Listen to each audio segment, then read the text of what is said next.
What are we doing here? And where are we gonna go? It's like we just woke up one morning and then it's welcome to the show. Don't ask any questions, just go with the flow. Make as much money as you can and try your best not to get broke. Copy everything you see on the TV, from the hairstyles to the clothes, and don't think too often, just do exactly as you're told. And if you ever get confused, then just turn towards the alcohol. You'll still hear your thoughts, then just turn up the radio as you learn to live a lifestyle of drugs, sex, and rock and roll. But in all honesty, I just need to know, is there more to the cycle than growing and getting old? Living and dying just to leave behind a happy home and a whole lot of property that somebody else is going to own. I just really need to know before the casket's closed, 'cause I'm not willing to gamble with my soul, nor am I ready to take any chances. These are just simple life questions and I'm just searching for some answers. Like, what are we doing here? And what is our purpose? How did we get here, and who made us so perfect? And what happens once we go, or is this world all really worth it? Questions we don't answer because apparently we don't really have to. There's no purpose to this life and our existence is merely natural. Then in that case, please let me ask you, did you create yourself, or was it somebody else who had fashioned you? 'Cause you're a being that's impeccable, faultless and unparalleled. You're a product of supreme intelligence and I'm merely being rational.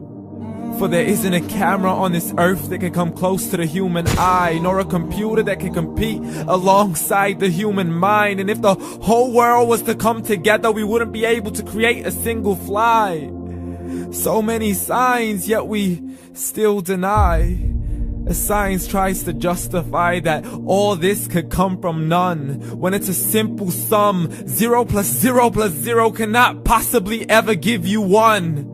So from where did all this order come? For everything has its origins, a maker, a creator of its own. I mean, the only reason you're watching this video is because somebody had to press upload. So we can believe in the Big Bang, but I'd rather believe in He who caused it to explode. Allah, the creator of everything along with every single soul.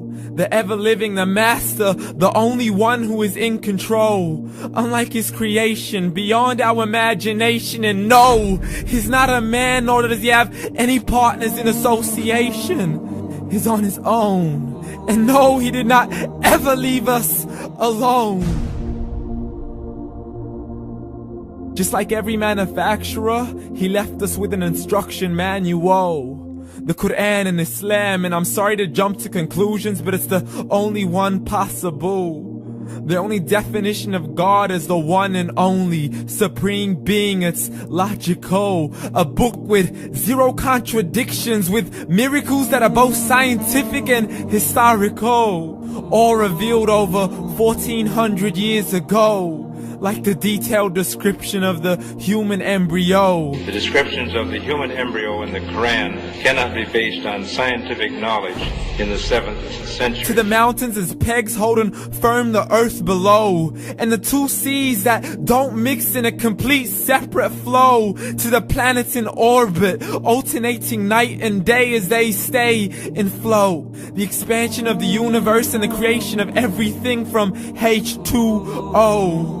To the stories of the past and the preservation of Pharaoh. To identifying the lowest point in the land where Persia defeated Rome. The gushing fluid that created man in the glands between the ribs and the backbone. And not a word has changed, it's still the same. So please explain how all this was known over 1400 years ago. To a man who couldn't read or write, as he would recite whatever the angels spoke. And if you still don't believe, please try to come up with something that's even close. But you can't, so we took God as a mockery and his messengers as a joke. Muhammad could not read or write.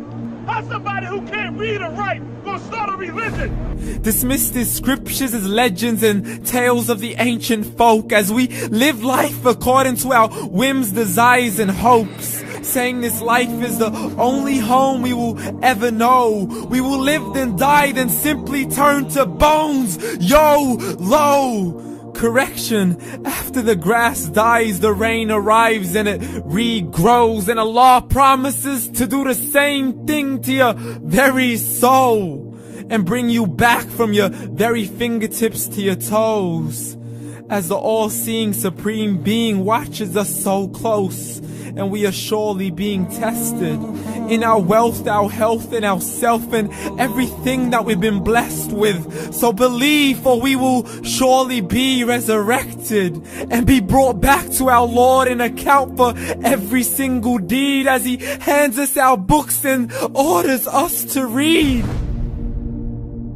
From the bad to the good and everything in between. You yourself are sufficient for your own accountability, so don't be mad at me. You are the one who thought He wouldn't come back to me. I gave you a whole life long to search after me, but you were busy in all that which was temporary. So read, and glad tidings to all those who believed. And if you disbelieve, read. And don't let that day be the first day you find out what your life really means. Read.